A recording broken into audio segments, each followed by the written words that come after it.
Bonjour l'ami, ça va? Moi je distribue le bonheur aujourd'hui. Ah, toi tu parles français? Ah bah c'est bien alors. Parce que moi je préviens les gens qu'un jour ou l'autre on va mourir et il faut se préparer parce qu'on ne sait pas quand on va mourir. Tu crois en Dieu? Ah, t'as une religion, une croyance musulmane? T'as 5 minutes? Attends, c'est bon, bouge pas. Je vais te raconter une histoire. Parce qu'aujourd'hui en France, les gens ils comprennent pas l'islam. Il y a beaucoup de gens ils sont contre l'islam. Mais il n'y a pas longtemps en France, il y a 300 ans, il y avait un peuple qui voulait vivre sa religion tranquille, sans embêter tout le monde. C'était ce que le Coran appelle les gens du livre, les chrétiens. Mais à l'époque, il y avait les catholiques qui avaient le pouvoir. Et quand ils ont vu les chrétiens qui commençaient à prospérer, ils ont dit non, mais nous on ne veut pas les chrétiens, donc on va les empêcher de faire leur religion. Et donc les catholiques, ils ont commencé à leur interdire des petites choses. Un peu comme aujourd'hui avec les musulmans. Tu vois, interdit la baya, interdit le voile, interdit la prière, interdit toutes ces choses. Mais ils ont vu que ça ne marchait pas. Parce que comme les gens ils suivent Dieu, personne ne peut les empêcher de suivre Dieu. Alors ils ont commencé la persécution. Mais une persécution terrible. Par exemple, ils appelaient ça les dragonnades. Ils envoyaient 4 ou 5 dragons, c'était le nom des soldats de l'époque. Ils les mettaient chez toi. Et les soldats, ils pouvaient faire tout ce qu'ils voulaient. Ils prenaient ta femme, ils la violaient, ils la tuaient. Ils prenaient tes petits-enfants, ils les mettaient dans un couvent catholique pour qu'ils deviennent catholiques. Et toi, ils t'amenaient dans les galères. Et les galères, c'était les prisons de l'époque. Si tu sais, les galères, c'est les bateaux avec les rames, où ils te mettent les chaînes. Et sur ces bateaux-là, il n'y avait pas comme aujourd'hui la cantine à la prison. Il n'y avait pas ça. Donc, si tu n'avais pas de sous, tu mangeais rien du tout, walou. Donc, quand le bateau ne sortait pas en mer, les prisonniers, ils avaient le droit d'aller trouver un petit travail pour gagner 4 sous et subvenir à leurs besoins. Tous les prisonniers, ils avaient le droit, tous, sauf les chrétiens. Parce que les catholiques, ils avaient tellement la haine envers les chrétiens qu'ils leur permettaient rien du tout, même pas manger. Eh bien, tu sais qui c'est qui aidait les chrétiens? Les musulmans. C'est eux qui faisaient passer de l'argent en cachette. C'est eux qui faisaient passer du courrier en cachette. Et au péril de leur vie, tu sais pourquoi? Parce que ceux qui se sont fait attraper, ils ont subi ce qu'on appelle la bastonnade. Et la bastonnade, ils te mettent par terre. Ça va? Et avec une corde, ils te frappent. J'ai raconté un peu l'histoire de l'islam et de... Vous êtes musulman aussi? J'ai raconté l'histoire des dragonnades. Vous connaissez l'histoire des dragonnades? Parce qu'aujourd'hui, en France, il y a des problèmes entre certains Français et les musulmans, d'accord? Entre l'État et les musulmans. Ils interdisent la baya, ils interdisent le voile, ils interdisent la prière, ils interdisent plein de choses. Mais il n'y a pas vraiment Ça va? Mais il n'y a pas vraiment de raison pour ça. Tu vois? Alors je racontais qu'en France, il y a 300 ans, 400 ans, il y avait un peuple que le Coran appelle les gens du livre. C'est les chrétiens, les vrais chrétiens. Et à l'époque, il y avait les catholiques qui avaient le gouvernement. Et quand ils ont vu les chrétiens qui commençaient à mettre en pratique leur religion, sans embêter personne, ils ont été jaloux. Parce qu'eux, ils commençaient à prospérer, à prospérer, à prospérer. Et les catholiques, ils les regardaient et disaient « Oh là, ils deviennent dangereux, ils sont de plus en plus nombreux, ils ont de plus en plus d'argent, de plus en plus de bonnes positions dans la société, ça va pas, on peut pas les laisser faire. » Donc ils ont commencé à leur interdire des petites choses. Ils leur interdisaient de travailler dans l'administration, ils leur interdisaient d'aller dans telle ville, ils leur interdisaient des tas, un peu comme aujourd'hui ils font avec les musulmans, la baya et toutes ces choses. Mais ils ont vu que ça marchait pas. Parce que quand les gens ils suivent Dieu, personne ne peut leur empêcher de suivre Dieu, tu es d'accord? Et donc ils ont commencé la persécution, mais alors terrible. Par exemple, chez toi, ils envoyaient 4 ou 5 soldats. Et les soldats, ils pouvaient faire tout ce qu'ils voulaient. Ils prenaient ta femme, ils la violaient, ils la tuaient. Ils prenaient tes petits-enfants, ils les mettaient dans un couvent catholique pour qu'ils deviennent catholiques. Et toi, ils t'envoyaient dans les galères. Les galères, tu sais, c'est les bateaux à rames où ils te mettent les chaînes à l'époque. Et là, sur ces bateaux-là, c'était les prisons de l'époque. Et aujourd'hui, il y a la cantine, tu manges à la prison. Mais à l'époque, si tu n'avais pas de sous, walou, tu mangeais rien du tout. Donc les prisonniers, quand le bateau ne partait pas en mer, ils avaient le droit de trouver un petit travail, gagner 4 sous, et comme ça, ils pouvaient s'acheter à manger. Tous les prisonniers, ils avaient droit, sauf les chrétiens, sauf les gens du livre. Parce que les catholiques, ils avaient tellement la haine envers les chrétiens qu'ils leur permettaient rien du tout, même pas de manger. Eh bien, tu sais qui c'est qui les aidait, je lui disais? Les musulmans. Les prisonniers musulmans, en cachette, ils faisaient passer de l'argent aux chrétiens. Ils leur faisaient passer le courrier de la famille. Ils leur faisaient... En cachette, les musulmans, c'était les seuls qui aidaient les gens du livre. Parce que le Coran, il dit, hein, le Coran, il dit, je vais te montrer. Et ceux qui se sont fait attraper, parce que c'était pas la rigolade à l'époque, hein. Ceux, les musulmans qui se sont fait attraper, ils les mettaient par terre et avec une corde, ils les battaient jusqu'à ce qu'ils meurent. On appelait ça la bastonnade. Et tu pourras vérifier si c'est pas vrai, c'est dans l'histoire, hein. Ils le disent pas trop ça dans l'histoire, hein, mais il faut chercher. Mais... Eh ben, malgré ça, les musulmans, ils se faisaient un honneur d'aller défendre les gens du livre. Alors tu sais ce que ça a fait, moi, ça? Ça m'a donné la curiosité de lire le Coran. Je me suis dit, attends, il doit y avoir quelque chose. Parce qu'aujourd'hui, même les imams, il y en a certains, ils appellent à la guerre contre les chrétiens. Après, les chrétiens, ils appellent à la guerre contre les musulmans. Tout le monde, il veut qu'on fasse la guerre, mais il y a quelque chose qui ne va pas. Parce que dans l'histoire, ça ne s'est pas passé comme ça. Alors j'ai cherché dans le Coran. Et dans le Coran, j'ai trouvé des trucs. Le Coran, je ne le touche pas parce que je ne me suis pas lavé les mains. Mais il est là, hein. C'est pour ça que j'ai recopié.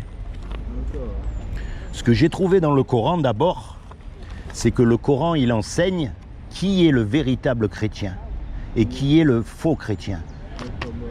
Dans la sourate 5,68, il est écrit « Ô gens du livre, vous ne tenez sur rien tant que vous ne vous conformez pas à la Torah et à l'Évangile. » Et j'écris en arabe, hein.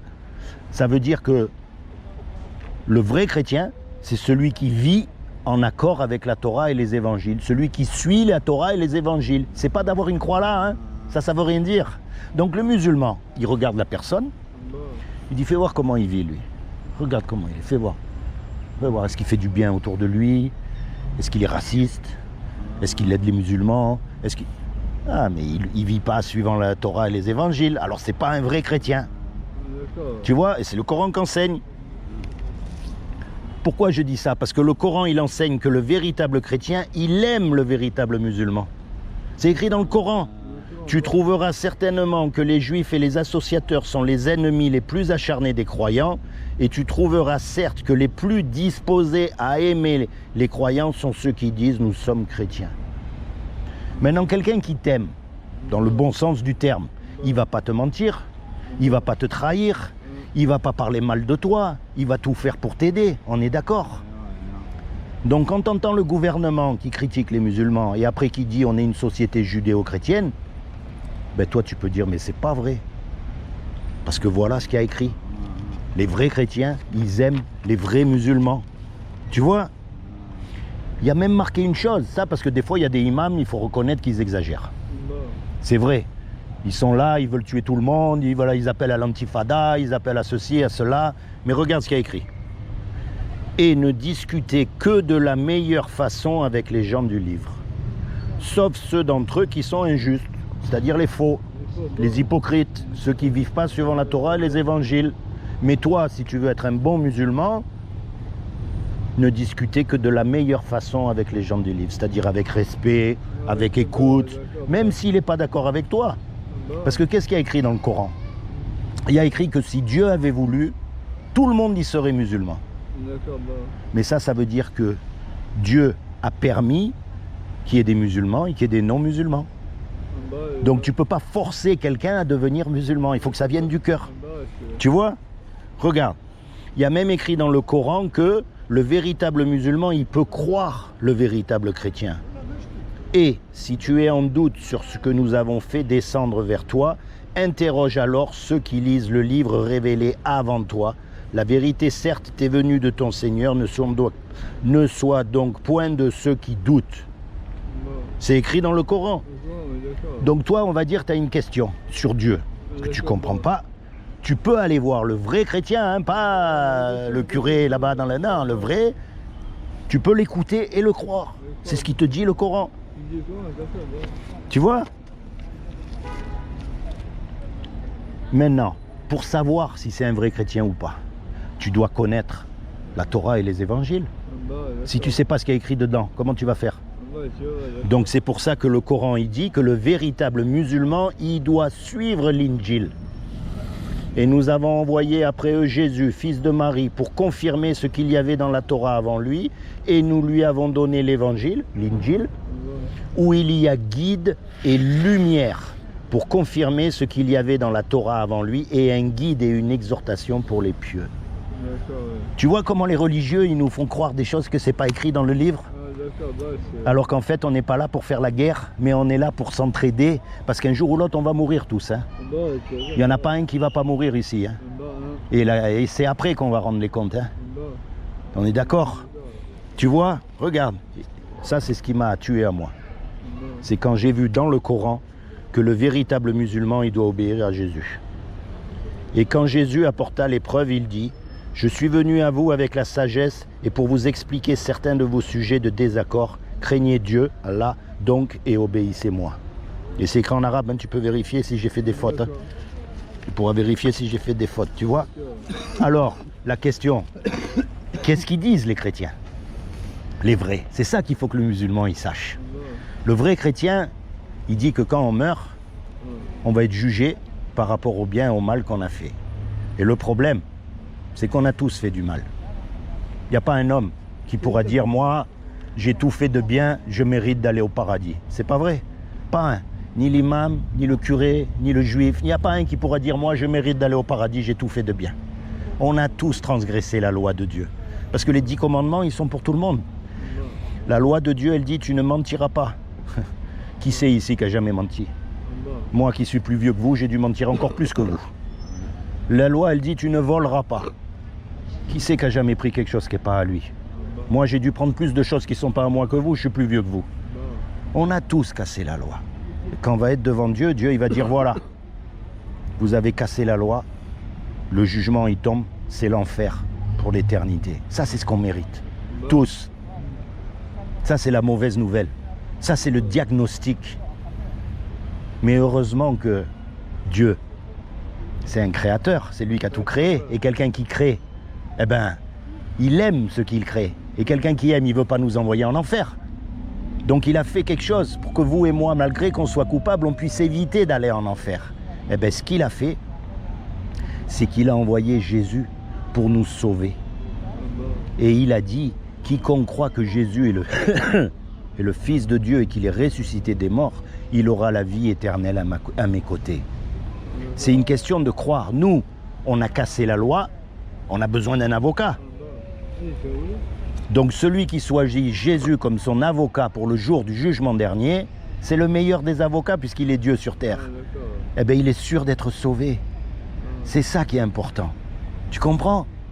Et c'est ça, moi, que je suis venu vous dire. Parce que regardez Naël. Tu connais Naël? Le petit jeune là? Regarde le pauvre. Il s'est réveillé le matin. Il ne savait pas qu'il ne rentrait pas à la maison le soir. On ne sait pas quand on meurt. Ça peut venir tchic-tchac comme ça, là, en 2 secondes. Et après, on est devant Dieu. Tu comprends? Alors je sais la différence entre les musulmans et les chrétiens, c'est cette histoire de fils de Dieu. Mais c'est pas fils comme nous, on a des fils. Parce que Dieu, il ne peut pas avoir de fils. Il n'a pas de femme. On va prendre un objet dans la terre qui est comme Dieu indispensable à la vie. L'eau. Tu connais l'eau? On a tous bu un verre d'eau. Eh bien, regarde l'eau.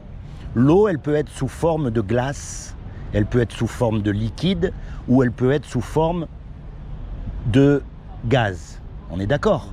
Le gaz, c'est pas du liquide. Le liquide, c'est pas de la glace.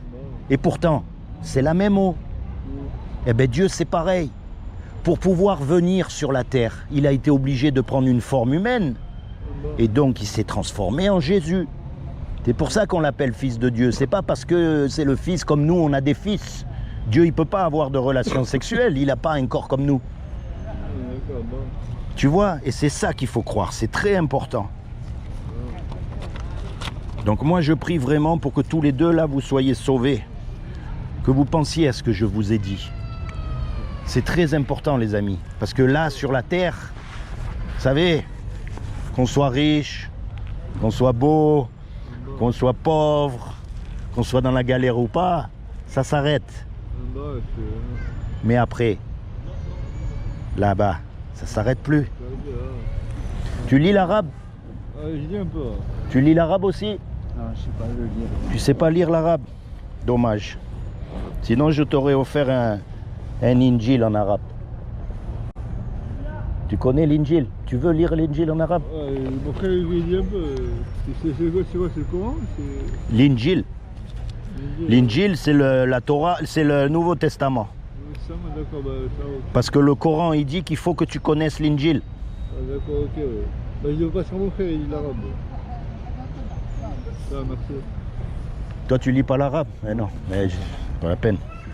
Si je te donne un truc que tu sais pas lire. Mais là, ça suffit, c'est parce que c'est en arabe et en français. Ouais, mes amis, merci. la galère, c'est une chose. Aujourd'hui, vous me voyez comme ça, mais vous savez pas d'où je viens. J'ai connu la galère aussi. Un jour, ça s'arrête. Un jour, ça s'arrête, on s'en sort. On ne sait pas comment. C'est Dieu qui vient nous chercher, qui vient frapper à la porte de notre cœur. Il vient, on sait pas, parce que nous, c'est lui qui vient. Il vient, il frappe à la porte de notre cœur. Et puis, on s'éloigne petit à petit de tout ça. Et il transforme nos vies. Soyez bénis tous les deux. Merci de m'avoir écouté. Vous, votre famille, et je prie vraiment que Dieu il se révèle dans votre cœur et qu'il change votre vie à tout jamais. Ok? Ciao, ciao les gars.